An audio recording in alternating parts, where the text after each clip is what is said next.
할렐루야, 토리입니다. 오늘은 2024년 9월 23일 월요일 새벽입니다. 오늘은 어제 주일 말씀 하나님과 인간 책임 분담의 말씀을 줄여보고 나눠보고 요약해보려고 합니다. 어제 말씀을 통해서 듣는 저의 마음의 감동은 한편의 편지, 물론 편지 같은 말씀이죠. 그러나 생생하게 저희들에게 하나님을 또 시대를 자세하게 가르쳐주고 계시는구나.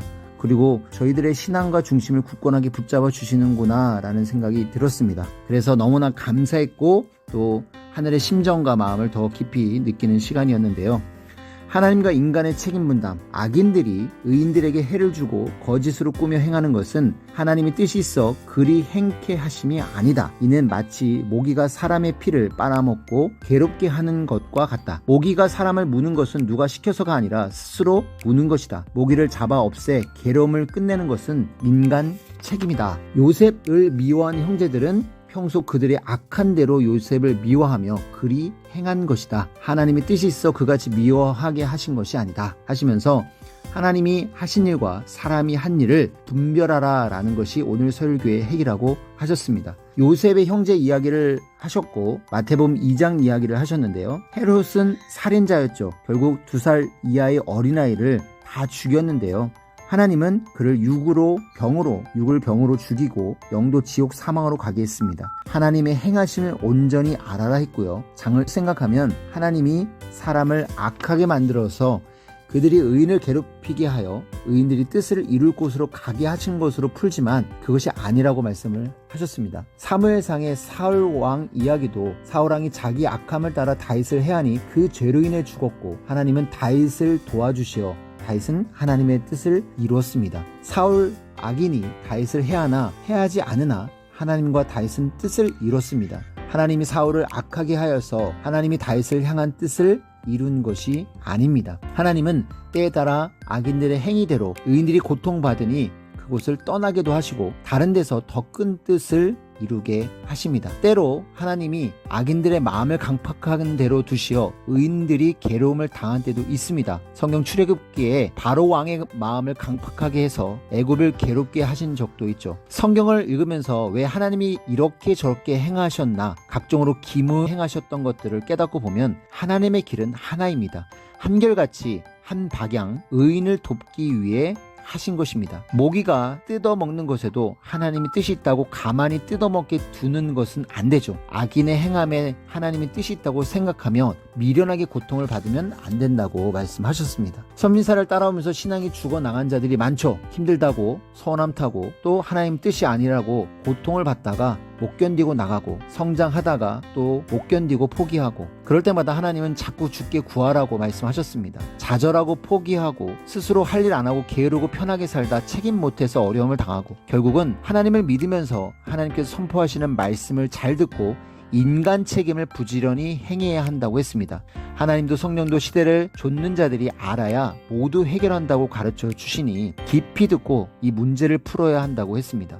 얼명동을 못 만들었을 때는 늘 신앙적으로 힘들고 공고했지만 하나님의 구상을 받아 완성하니 환경도 천국같이 좋아지고 공고함이 없어졌다고 했습니다. 하나님이 그때마다 사람의 조급한 생각에 맞춰 행하신다면 하나님이 사람에 끌려 행하는 격이다. 아무리 사람이 갈고 닦아 하나님의 마음으로 만들었어도 육신세계 한계에서 끝나고 말게 된다 했습니다. 고로 절대 하나님은 사람 생각대로 안 하신다. 하나님께 맡기고 구원자와 일체되어 매일 자기 할 일만 해야 한다 하셨습니다. 하나님이 어느 때는 큰 것을 행하시면서 작은 것과도 병행하신다라고 하셨습니다. 하나님은 사람이 원하여 본래 기도한 대로 해주시는데 그래야 하나님도 좋고 성령도 좋기 때문이죠. 전지전능하신 하나님이시라 불가능한 일도 병행하면서 행하십니다. 감히 사람은 신이 아니라 이같이 못합니다. 하나님이 그 사랑하는 자와 쓰기 좋게 하시려 행해 주시는 것이죠. 고로 하나님께 맡겨라 하셨습니다. 선생님은 하나님과 성령의 행해 오심을 그동안 끝까지 참고 견디면서 보았습니다. 과정에서는 실망할 때가 있었죠.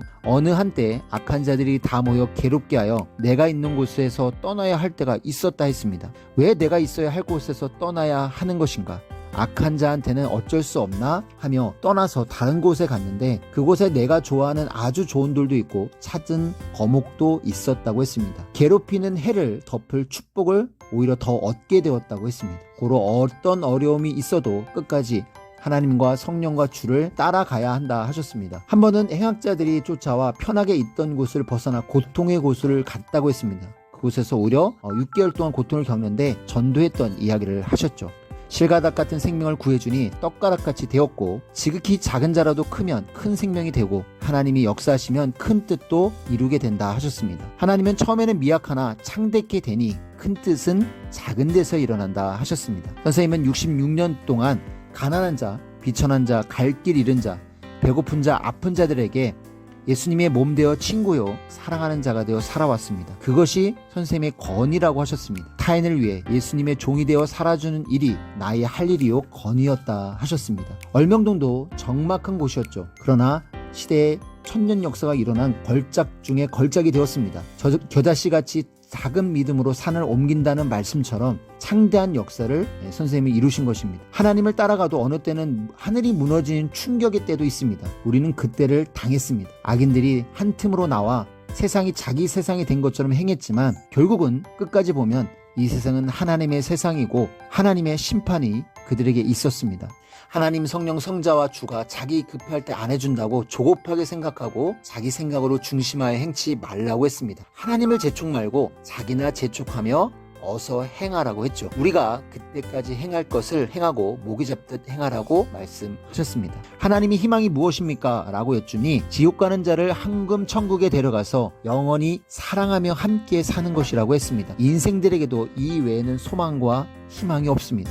하나님께서 인생들을 사랑하여서 영원한 천국으로 데려가 희망을 가지고 살아가고 계심을 믿고 우리도 하나님 성령 성자를 보낸 자와 같이 믿고 사랑하며 사는 것을 소망으로 살아야 합니다. 고로 어떤 충격과 세상에 놀라는 억울한 일을 당해도 하나님께 맡기고 낙심 말고 기다려야 되겠습니다. 하나님이 작은 일을 하시겠냐 했죠. 결국 악인들은 악을 행한 대로 그 대가를 영원토록 받습니다. 이제 보라고 했습니다. 하나님과 보낸 자를 떠나가면 어느 시대든지 자기 행위대로 받는다. 예수님 때를 보라고 하셨습니다. 오직 의인은 믿음으로 산다 하셨으니 의인이 하나님과 성령과 주를 따라 끝까지 가서 망한 자는 한 명도 없다고 했습니다. 이 세상에 온전한 천국은 없다고 했죠. 잠깐 순간 한때 천국같이 평온하게 살 수 있지만 장시간은 어렵다. 전쟁만 안 한다고 다 천국이라 볼 수 없다. 경제 고통, 각종 문제로 고통이 있는데 하나님을 안 믿고 주로 인해 구원을 못 받았으면 천국이라 할 수 없습니다. 믿고 구원받아도 먹고 입고 생활의 천국을 일으켜야 하고요. 그렇지 않으면 마음 천국, 영적 천국에서만 끝나고 말겠죠. 우리는 구약보다 신약보다 성약의 새로운 천국의 주관권에 살고 있는데 그처럼 모든 것, 시대도 영적인 것도 힘들고 어렵지만 환경도 갖춰야 비로소 온전한 천국의 삶이라고 하셨습니다. 이 시대를 분별하라고 했습니다. 세상적으로 우크라이나 가자지구 전쟁이 있고 그것으로 끝나는 것이 아니라 우리도 각종 고통을 같이 겪습니다. 개인의 어떤 사건으로 엄청난 것이 일어났다기보다는 하나님의 때가 와서 시대를 깨끗이 하는 뜻을 이루고 있다고 했습니다.